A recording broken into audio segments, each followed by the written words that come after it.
Salut à tous, ravi de vous retrouver sur canalturf.com dans cette émission Direct Course. Nous allons évoquer le programme de ce mercredi 17 février avec un quintet plus qui aura pour cadre l'hippodrome de Cagnes-sur-Mer et sa piste en sable fibré. Il s'agira du Prix du Var, mon préféré pour cette course sur le numéro 1 Campillo, le top weight.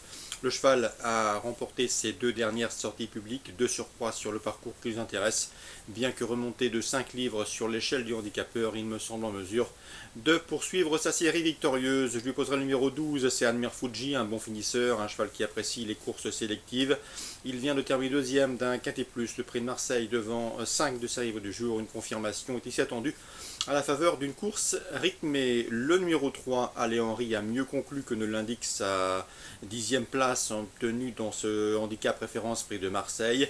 Le cheval est confirmé sur cette piste. Il avait remporté un quintet plus à pareille époque l'an dernier avant de se classer 3e du Prix de la Riviera, du Grand Prix de la Riviera Côte d'Azur. Le 13, Cuba Libre, mérite également une mention favorable. 3e du quintet plus Prix de Marseille, la course référence. Après avoir animé la course, eh bien, il devrait une nouvelle fois livrer sa pleine mesure et défendre chèrement ses chances. Le 2, Pistolero, a lui terminé 6e de cette épreuve référence avant de se classer 3e ensuite du Prix de Toulouse, apanage de notre favori Campillo. Des lignes qui plaident en sa faveur. Le numéro 8, Poti qui vient de prouver sa forme dans une course à réclamer sur cet anneau, mais qui possède également des références à faire valoir à ce niveau de compétition. Une victoire et 2 places en 4 tentatives dans les quintets. Elle revient ici dans les handicaps avec des prétentions. Le 9, Tarachi, avec seulement 9 courses au compteur. Il fait partie des deux moins expérimentés du peloton, mais le cheval vient de prouver sa forme en terminant 2e du Prix de Languedoc dans une épreuve où il n'affrontait que les 4 ans. Ici, dans ce lot, il défie ses aînés avec des ambitions. Attention également au numéro 11, Colorado Jim, présenté par le redoutable François Rowe, toujours performant lors du meeting azuréen de plat. Le cheval, pour sa première sortie sur la PSF cagnoise, n'a pas démérité le 25 janvier. Il l'avait bien fait, se classant 3e de handicap. Une confirmation est ici attendue. Résumé chiffré pour ce quintet cagnois: As, 12, 3, 13, 2, 8, 9 et 11. Je répète, As, 12, 3, 13, 2, 8, 9 et 11. Suite du programme à Cagnes. Dans la deuxième, j'aime beaucoup le 207. Parawal, qui a effectué de très bons débuts, des débuts encourageants sur cette piste et cette PSF azuréenne. Une confirmation est ici attendue. On lui posera logiquement le 201 Mortré, elle aussi proche de sa course, et le 202 Amazing Lady, en constant progrès. Dans la troisième, le 304 Zemiro constitue une base de jeu tout indiquée. Le cheval reste de bonnes performances sur cette piste et notamment sur ce parcours.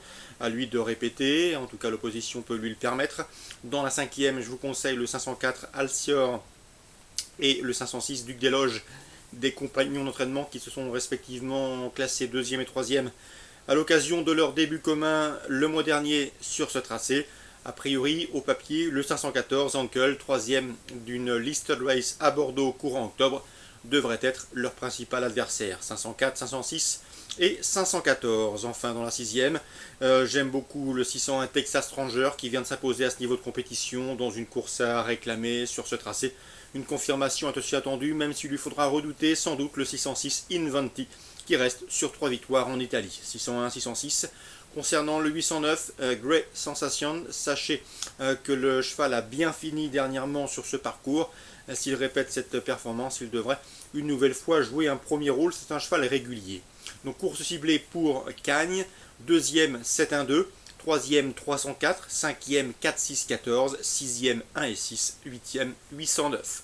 Concernant la Réunion 3 à Mont-de-Marsan, dans la première, les compagnons d'entraînement up-to-date du CAS, le 105 et le 101 Skilling Lucas, devraient pouvoir se tailler la part du lion, même si le 106, c'est My Sweet Lord, lauréat de cette course il y a 2 ans, en 2014, reste un rival à prendre en considération. La troisième, j'aime beaucoup le 301 Calaf, qui retrouve des adversaires à sa portée après un essai infructueux dans un quintet cagnois. On lui posera le 302 Diamoni à la chance théorique de premier ordre, et le 304 également High Revolution. Olivier Trigodet, qui entraîne les chevaux de la succession Jean-François Bernard, nous a toujours dit le plus grand bien, 301 de 4. Dans la 6e, je pense qu'on peut se diriger vers un match à 2, le 603 Göttingen, qui vient de prouver sa forme à Pau, et le 601 Denzio qui dispose ici d'une toute première chance théorique. Enfin, Frédéric Seguin est confiant dans la 7e avec le 701 The Grey Lion. Le cheval est un habitué de cette piste de Mont-de-Marsan. Le cheval est en forme, il se prépare assez vite et pour cette rentrée, il est prêt à fournir sa meilleure valeur. D'après son entraîneur, sa place est à l'arrivée de ce handicap peut relever. 701, The Grey Lion, course ciblée pour Mont-de-Marsan sans Réunion 3, première, troisième, sixième et septième. Excellent jeu à tous. Bonne journée, rendez-vous demain pour une nouvelle émission.